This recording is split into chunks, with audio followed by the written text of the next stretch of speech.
오늘 일부 예배에 나와서 75세 되신 어르신 한 분이 등록을 하셨는데, 이분은 75세가 되도록 한 번도 교회를 가본 적이 없습니다. 여러 가지 상황이 되어서 이쪽으로 이사를 오셨는데, 멀리 인천에 사는 동생이 그 오빠를 예수 믿게 하려고 이제 여기저기 교회를 모시고 다녔나 봐요. 이 교회 저 교회 계속 다니다가 지난주하고 오늘까지 두 번 우리 교회를 오고 나서 하시는 말씀이, 이 교회 목사님 설교가 너무 이해가 잘 되고 은혜가 된다. 그래서 등록을 하셨습니다. 근데 이 얘기는 제가 처음 듣는 얘기가 아니고요.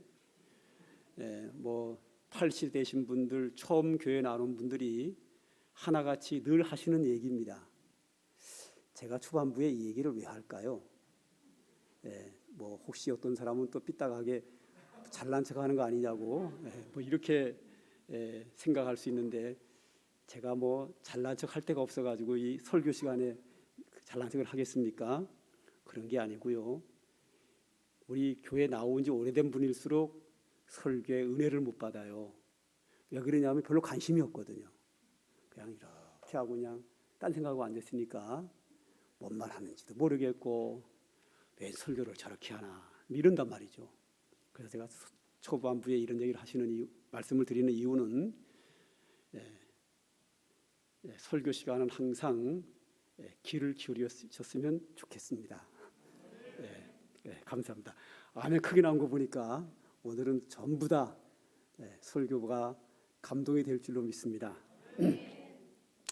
제가 십몇 년 전에 우리 교회에서 제자훈련을 하다가 제자훈련하는 성도들에게 질문을 했어요. 여러분들 믿음 생활하면서 신앙생활에 가장 방해가 되는 게 뭡니까? 하고 질문했더니 돈 문제, 무슨 문제 이런 얘기가 나올 줄 알았는데 의외의 대답이 나오고 제가 깜짝 놀랐어요.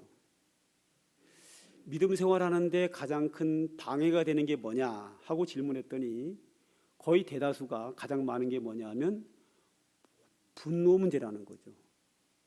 화를 내는 것이 믿음 생활하는데 큰 지장이 됩니다. 왜냐하면 화를 내서 옆에 있는 성도들을 마음을 상하게 한다든지 은혜가 떨어진다든지, 분노 조절 문제로 신앙생활을 하는데 가장 큰 지장이 있습니다 하는 것이 우리 교회 성도들의 대다수가 그렇게 대답을 하는 걸 보고 깜짝 놀랐어요.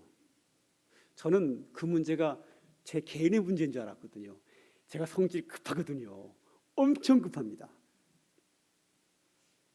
그래서 저는 제가 믿음 생활하는데 사역하는데 그것이 방해된다고 내 이야기인 줄 알았는데 이게 나만의 이야기가 아니라 우리 성도들의 이야기도 되더라고요. 제가 얼마나 성질이 급한가 몇 가지만 얘기를 해볼까요? 제가 한 41년 전에 서울의 봉천동에 있는 중앙동교회 전도하러 갔는데, 한 몇 달 사역을 하다가 담임 목사님 전년에 설교를 하시라 그러더라고요. 그 설교를 했죠. 그 설교를 하고 내려왔더니 한 권사님이, 그때 집사님이었죠. 그 집사님이 누군가 하면 지금 총신대학교 대학원의 황선우 교수의 엄마입니다. 근데 황선우 교수님이 그 당시에는 초등학교 1학년으로서 제가 그 아이들을 가르쳤거든요. 근데 벌써 총신대학원 교수가 됐어요. 그 어머니가 저한테 딱 내려오니까 하시는 말씀이 뭐라 그러시는가 하면, 전도사님 오늘 설교에 은혜 많이 받았습니다. 그런데 말씀이 너무 빨라서 무슨 말인지 하나도 모르겠습니다. 참 아이러니하죠? 설교에 은혜를 많이 받았는데 말이 너무 빨라서 무슨 말인지 하나도 모르겠대요. 제가 그 말의 뜻을 제가 해석을 하면 이렇습니다. 설교를 열정적으로 하는 거 봐서는 잘하는 것 같아서 감동이 되는데 말이 빨라서 무슨 말인지 도무지 모르겠다, 이 말을 그렇게 표현한 것 같습니다.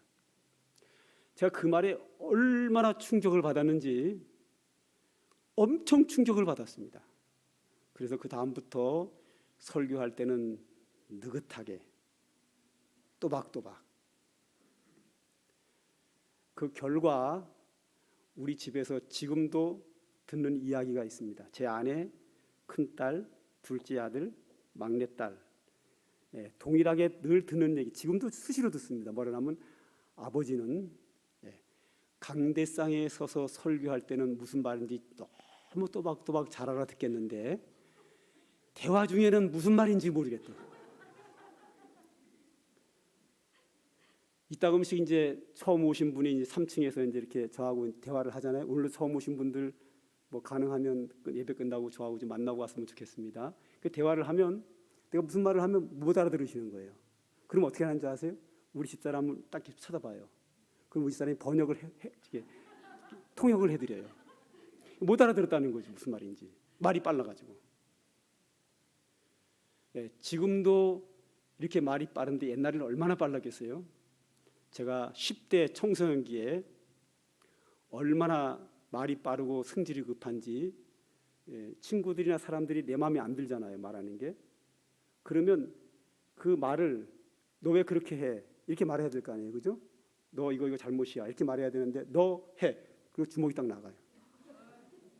첫 글자하고 끝자하고 중간에 그냥 바로 넘어가요. 너무 급해가지고 이 말을 못해요.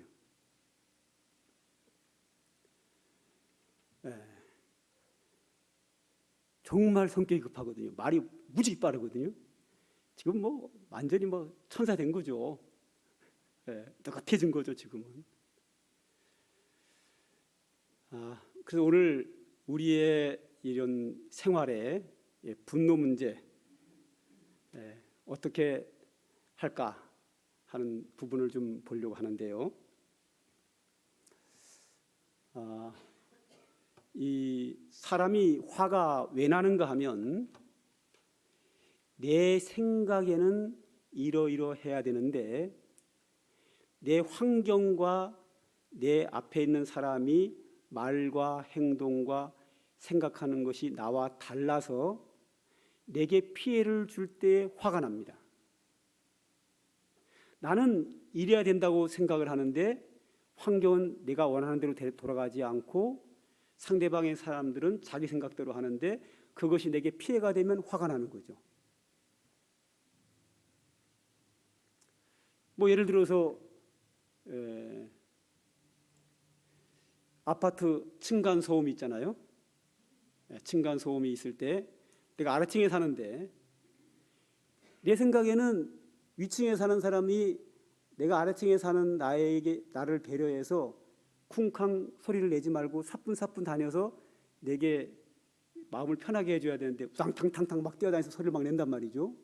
그러면 내가 생각하는 거하고 윗집에서 하는 환경과 그 사람들이 하는 행동이 내 마음에 안 맞는 거예요. 라고 생각이 다른 거예요. 나는 천천히 걸어가서 아래층에 사는 사람이 시끄럽지 않게 해야 된다고 생각을 하는데 막 다녀서 시끄럽게 하거든요. 그래서 시끄럽게 하면서 하는 것이 내게 거슬리고 내 마음에 불편한 거예요. 그 내가 피해가 되는 거예요. 그럼 화가 나는 거예요. 그래서 화는 내 생각과 다른 현상들이 일어나면서 그 현상들이 내게 피해를 줄 때에 내가 화가 나는 거죠. 이 분노를 어떻게 해결할 것이냐. 분노 문제는 이 세 가지로 나타나는데 오늘 첫 번째, 두 번째를 볼 거고요. 오늘 볼 첫 번째, 두 번째는 분노하지 말아야 될 것들을 이야기할 거고요. 다음 주에는 꼭 분노해야 될 게 있어요. 다음 주에는 분노해야 될 부분들을 보려고 합니다. 즉 예수님도 분노하셨거든요. 예수님도 화 여러 번 내셨어요. 그건 다음 주에는 우리가 화를 내야 될 때가 있는데 그건 다음 주에 보고 오늘은 우리가 살아가면서 분노하지 말아야 될 것들 두 가지를 볼 텐데 첫 번째로 뇌질환으로 인해서 분노 조절 장애가 있는 경우입니다. 그러니까 뇌질환이라고 하는 것은 신경정신과적으로 질병을 앓고 있는 걸 말합니다. 뇌질환으로는 여러 가지가 있습니다. 우울증, 조울증, 양극성 장애라고 그러죠. 어떨 때 막 너무 기뻐서 막 업됐다가 어떨 땐 또 꺼졌다가 이 조울증이거든요. 그리고 누가 나를 막 비판하는 것 같고 나를 죽이러 오는 것 같고 무슨 소리가 막 들리기도 하고 다 뇌 질환이죠. 그리고 이제 막 화가 나는 거. 화가 나는데 그 화나는 거를 참을 수 없고 폭발하는 거. 이걸 또 분노 조절 장애라고 그럽니다. 뇌질환입니다. 이런 경우에 화를 우리 사람들은 심하게 냅니다. 아까 층간소음 얘기를 했는데 그럼 소리 난다고 해서 좀 시끄러우면 좀 참고 넘어갈 수도 있고 올라가서 좀 조용히 하라고 잘 얘기해도 되는데 어떻게 하죠? 칼을 가지고 올라가잖아요. 이 칼 가지고 올라갈 정도 되면 이 사람은 뇌질환입니다. 분노 조절 장애가 있기 때문에 그 화나는 거를 참을 수 없어서 일을 저지르고 마는 경우입니다. 옛날에 우리 교인 중 부부가 있었는데 남자분이 뇌질환으로서 분노 조절 장애가 있는 분이셔요. 부인하고 막 부부싸움을 자주 해요. 한 번은 이제 싸움을 해가지고 막 심각해서 신방을 갔더니 그 남편이 하시는 말씀이 뭐라 그러냐면 내가 자기 부인을 막 가르쳐 욕을 막 하면서 휘발유를 뿌리고 불을 지르려고 휘발유 사다 놓은 거 보라고 라이터까지 잡았다가 불 붙이려다가 말았거든요. 분노가 조절이 안 되니까 부인이 좀 자기 마음에 안 든다고 해서 휘발유 끼얹고 불 지를 만큼 잘못한 건 아니거든요. 근데 얼마 전에 뉴스에 나왔죠. 기억하시나 모르겠는데 지방의 어느 곳에 부부 싸움을 하다가 남편이 진짜로 똑같아요. 우리 교회 집사님과 똑같은 상황입니다. 주유소 가서 휘발유를 한 마를 사다가 부인한테 붓고 라이터 불을 붙여버렸어요. 그래서 죽었어요. 집 다 불타고. 그거 안 되는 거잖아요. 그죠? 사람에게 휘발유를 한 마를 끼얹고 불 붙이는 거 안 되는 거잖아요. 그런데 그렇게 할 수밖에 없는 이유가 뭐냐? 뇌질환입니다. 질병입니다. 조절이 안 되는 겁니다. 요새 이런 범죄가 굉장히 많이 나타납니다. 자, 불쌍히 여겨야 될 부분입니다. 분노 조절 안 되는 사람이 너무 많습니다. 성경에는 창세기 4장에 살인 사건이 두 번이 나옵니다. 두 번째 사건이 누구냐 하면 라멕이 사람을 죽인 사건인데 제가 한번 읽어보겠습니다. 라멕이 아내들에게 이르되 아내라 그러지 아내들이라 그랬어요. 아내가 몇 명이죠? 여러 명 있다는 얘기입니다. 아내들에게 이르되 아다와 실라요. 아내가 두 명이네요. 아다와 실라 두 아내가 있었는데 내 목소리를 들어라. 라멕의 아내들이여 내 말을 들어라. 나의 상처로 말미암아 내가 사람을 죽였고 나의 상함으로 말미암아 소년을 죽였도다. 이 라멕은 뇌질환으로서 분노 조절 장애가 있는 것으로 보여집니다. 여기 내가 상처로 말미암아 팔다리에 상처가 났다는 의미가 아닙니다. 마음의 상처입니다. 보통 뇌질환이 상처로 인해서 뇌질환이 오거든요. 거의 다 그렇습니다. 거의 99%가 마음의 상처로 인하여 뇌질환이 오는데 이 사람이 뇌질환 분노조절 장애가 있어서 사람을 죽였고 또 소년들도 죽였고 여러 명을 죽인 것 같아요. 조절이 안 되니까.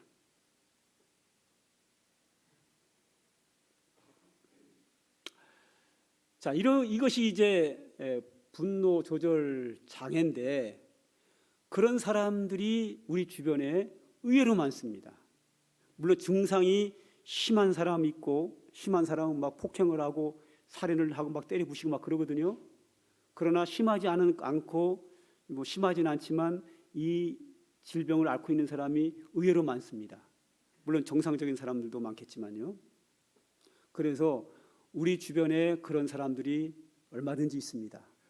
그러기에 우리가 인간관계 교회 안에서나 교회 밖에서나 직장에서나 가정에서 저 사람이 필요 이상의 화를 낸다 이러면 너 왜 화를 내 하고 같이 따지면 문제는 커집니다.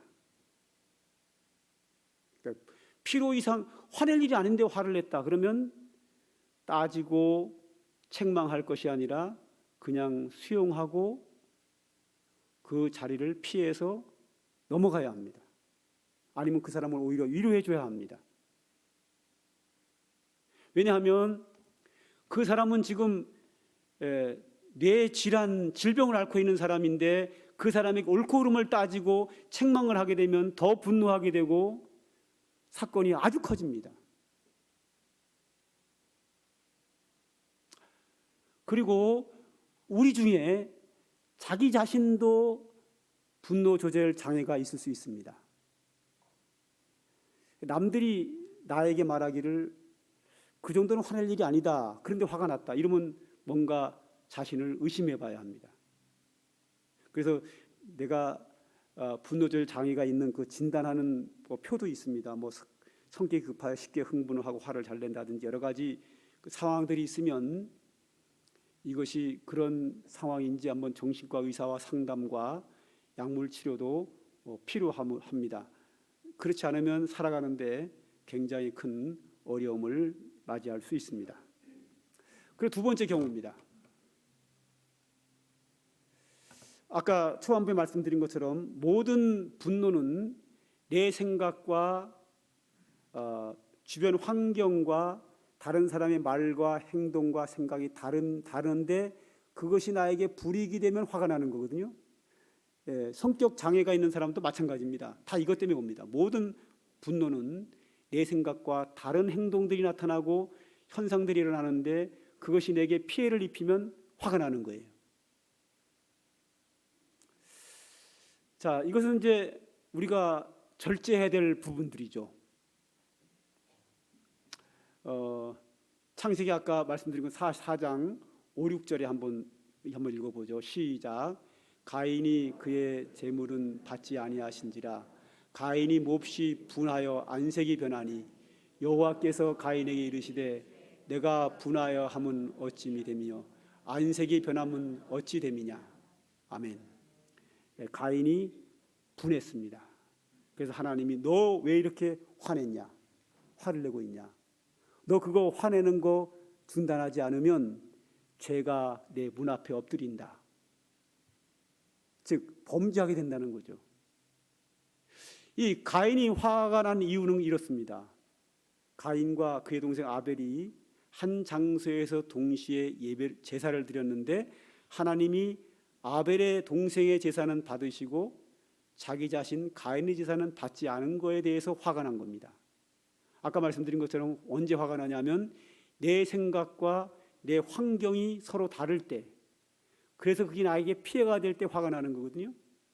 자, 가인의 생각은 동생 아벨과 동시에 제사를 드리면 하나님이 내 제사를 받으시고 아벨의 제사를 안 받든지 아니면 내 제사와 아벨의 제사를 다 받든지 이래야 좋고, 이 가인의 생각인데 가인의 생각과 안 맞는 거예요. 자신의 제사는 안 받으시고 아벨의 제사는 받는 거죠. 그러니까 달라요. 달라가지고 내게 피해가 와요. 어떤 피해가 오죠? 자존심 상하잖아요. 내 동생은 잘나가지고 하나님이 제사를 받는데 나는 못 나가지고 안 받는다? 자존심 상하죠. 자존심이라고 하는 피해가 온 거예요. 화가 난 거죠. 화가 나가지고 분노하고 있으니까 하나님이 가인에게 말씀하십니다. 네가 왜 이렇게 화가 났냐? 너 그거 화가 나는 거 그거 잠재우지 않으면, 화난 거를 해소하지 않고 그걸 마음에 품고 있으면 너 죄짓게 된다. 그렇게 말씀을 하셔요. 근데 가인이 하나님의 말씀을 귓전으로 들어요. 별로 신경 안 써요. 그리고 동생을 미워하기 시작합니다. 너 때문에 이런 상황이 일어났다 하고서는 분노가 그 마음에서 끊어지지 않습니다. 다음 날 됐습니다. 계속 화가 납니다. 계속 믿습니다. 그래서 결국은 돌로 동생을 쳐서 죽이고 최초의 살인자가 되고 맙니다.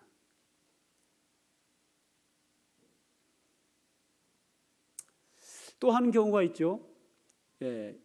요나서 4장 9절에 나오는 요나의 경우입니다. 하나님이 요나에게 말씀하시기를 너는 니느웨 성에 가서 경고해라. 40일이 지나면 니느웨가 망한다라고 경고하라고 합니다. 요나가 가기 싫어합니다. 이유는 하나님은 요나를 통해서 니느웨 성을 경고해서 그들이 죄를 회개하면 하나님이 그들을 용서하는 것이 하나님의 생각이고, 요나의 생각은 하나님의 생각과 다릅니다. 왜냐하면 니느웨는 요나가 이스라엘 사람인데 이스라엘 나라와 적대 나라입니다. 그래서 요나가 원하는 것은 니느웨가 망하는 겁니다. 그러니까 저 니느웨 성 사람들은 죄인이기 때문에 그 죄에 맞게 하나님이 그 니느웨를 멸망시키는 것이 요나의 뜻입니다. 그런데 하나님은 그 니느웨 성 사람들에게 40일이 지나면 니느웨가 망한다라고 외치라는 거예요. 근데 요나는 싫어요. 그게 왜 싫으냐? 외치면 그들은 회개할 거고, 회개하면 용서할 거고, 용서하면 니느웨가 안 망하는 거예요. 그래서 요나가 가서 외치기를 싫어해서 도망을 갑니다. 하나님이 요나를 억지로 바닷물에 빠지게 하고 물고기 삼켰다가 토에 내물어 말미암아 어쩔 수 없이 요나가 니느웨 성에 가서 외칩니다. 이 성이 죄로 인하여 40일 되면 망합니다 라고 외칩니다. 그랬더니 요나가 우려한 일이 발생했습니다. 니느웨 사람들이 금식하며 회개를 합니다. 그리고 하나님은 용서하는 거 있죠. 그러니까 요나는 너무 불쾌한 거예요. 니느웨 사람들이 회개하지 말아야 되고 하나님이 용서하지 말고 멸망시켜야 되는데 자기가 원하는 방법대로 안 가고 있어요. 회개를 하고 있는 거예요. 그래서 요나가 저거 망해야 되는데 하면서 산 위에 올라가서 지켜봐요. 망하면 좋겠는데 어떻게 되나 보자 하고 있는데 갑자기 하나님이 기적으로 박넝쿨을 하나 주셔가지고 박넝쿨이 쭉 올라와서 이파리가 뜨거운 땡밭에 있는 요나의 머리를 시원하게 했습니다. 아, 시원하다. 화는 나지만 시원하다고 있는데 좀 있으니까 말라 죽는 거예요. 그러니까 막 짜증이 엄청 나는 거예요. 너무너무 화가 났어요. 그러니까 하나님이 요나에게 말씀하십니다. 요나야, 저게 나오죠? 요나 4장 9절에 나오죠? 하나님이 요나에게 이르시되 내가 이 박넝쿨로 말미암아 성내는 것이 어찌 옳으냐? 그가 대답하기를 내가 성내어 죽기까지 할지라도 옳습니다.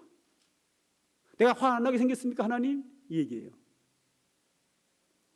요나가 화가 나지요. 왜? 요나는 니느웨 사람들이 망해야 되는데 안 망하고 하나님이 용서했지요. 박넝쿨이 죽어가지고 땅 밑에 내려째니까 자기 고통스럽지요. 되는 일이 하나도 없어요. 화가 나는 거죠. 요나는 참 철없는 선지자입니다.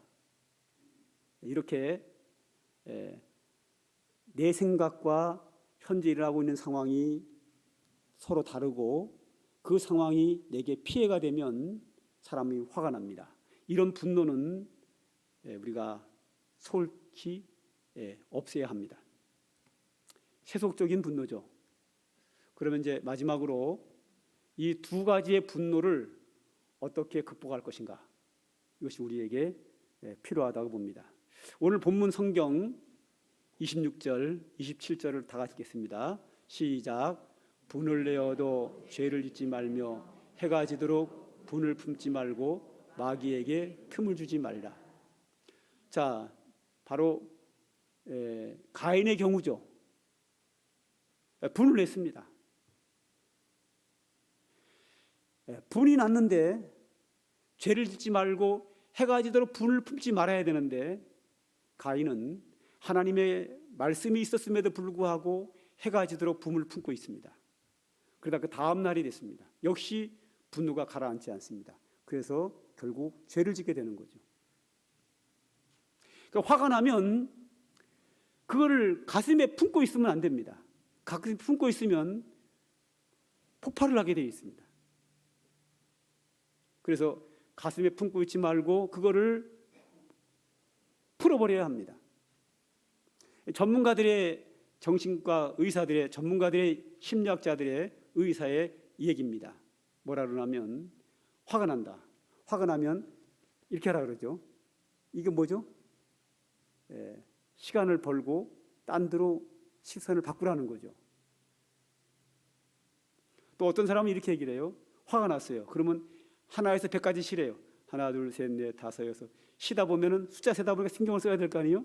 이 사람 화나던 시선이 숫자 세는 대로 생각이 바뀌어요. 그러다 보면 내가 분노가 가라앉아요. 시선을 바꾸고 생각을 바꾸어서 가라앉혀야지. 화나는 사람을 계속 보고 있으면 내 분노로 복수를 하게 되고 큰 사고를 칠 수 있어요. 자, 오늘 본문에 또 31절 32절 보죠. 너희는 모든 악독과 노함과 분냄과 떠드는 것과 비방하는 모든 악의와 함께 버리고 서로 친절하게 하며 불쌍히 여기며 서로 용서하기를 하나님이 그리스도 안에서 너희를 용서하심과 같이 하라. 우리가 분을 품지 말고 시선을 바꿔서 분을 가라앉히는 것도 필요하고, 또 때에 따라서는 저기 말씀에 나오는 것처럼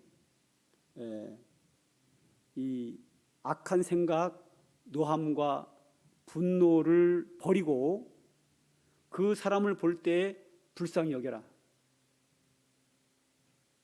그 사람이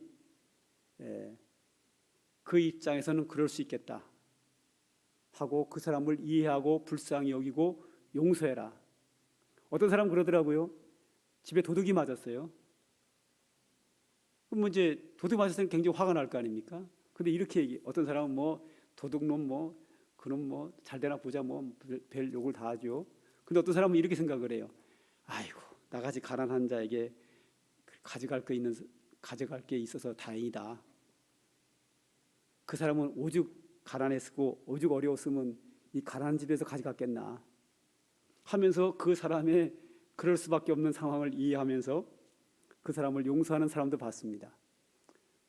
뭐 그것이 옳으냐 안 옳으냐를 떠나서 우리는 이렇게 내 생각과 맞지 않는 행동을 하면서 내게 피해를 주는 사람에게 분노가 일어나는데 그 사람을 향하여 화를 내기보다는 그 사람을 이해하고 그 사람의 입장에서 그 사람의 상황에서는 그럴 수밖에 없겠다라는 차원에서 그 사람을 이해하고 그 사람의 잘못을 용서하고 하나님이 나의 연약함을 불쌍히 여겨서 용서하신 것처럼 용서하고 넘어간다고 하면 우리의 분노를 잠재울 수 있을 것이라고 생각을 합니다. 자, 야고보서 1장 19절 20절을 다 같이 한번 읽읍시다. 시작. 내 사랑하는 형제들아, 너희가 알지니 사람마다 듣기는 속히 하고 말하기는 더디하며 성내기도 더디하라. 사람이 성내는 것이 하나님의 의를 이루지 못함이라. 아멘. 성내기를 더디하라. 성내는 것은 하나님의 의를 이루지 못한다. 이제 우리는 성내는 것이 좋지 않다. 여기까지는 우리가 이해를 했는데 우리 중에서 이제 저처럼 화를 잘 내고 성격이 급한 사람이 있고 그렇지 않은 사람이 있습니다. 옛날에 한 15년 전인가 한 20년 전인가요? 우리 전도사님이 계셨는데 청년회 담당을 하고 찬양 리더를 했는데 저녁 예배 때 찬양 리더를 하다 말고 이런 얘기를 해요. 자기는 지금까지 살면서 한 번도 화를 내본 적이 없대요. 별 희한한 일이 다 있더라고요. 어떻게 전화기가 되도록 한 번도 화를 안 내봤을까? 그 다음에 더 저를 놀라게 했어요. 화가 나는 게 뭔지 모르겠대. 속에서 한 번도 화가 나본 적이 없대요. 저 로봇도 아니고 뭐 저런 사람이 다 있나 싶어요. 이 사람이 화를 낼 일이 없죠. 별일이 다 일어나도 화가 안 난대. 자기는 화내는 게 뭐냐, 나본 적이 없어가지고 그 말을 이해를 못해요. 그런 사람도 있더라고요. 물론 극단적인 사람이죠. 뭐 천에 하나 만에 하나가 아니라 100만에 하나 1000만에 하나 세상에 있을까 말까 한 사람이죠. 그게 우리 전사님이었어요. 뭐 극단적인 표현이긴 하지만 이 자리에 계신 분들 중에서도 어떤 분은 화가 적게 나는 사람이 있고 화가 극단적으로 많이 나는 사람이 있어요. 보통인 사람도 있고요. 너무 화가 많이 나는 사람은 아까 말한 대로 분노 조절 장애가 있을 수 있으니까 전문가의 상담과 치료가 필요로 하고요. 그 다음에 이제 그렇지 않은 분들 중에서도 화를 많이 내서 일을 그르치고 사람들에게 비난을 받을 수 있어요. 그러면 이제 오늘 같은 설교는 영 부담이 되죠. 저거 난 잘 안 되는 일인데.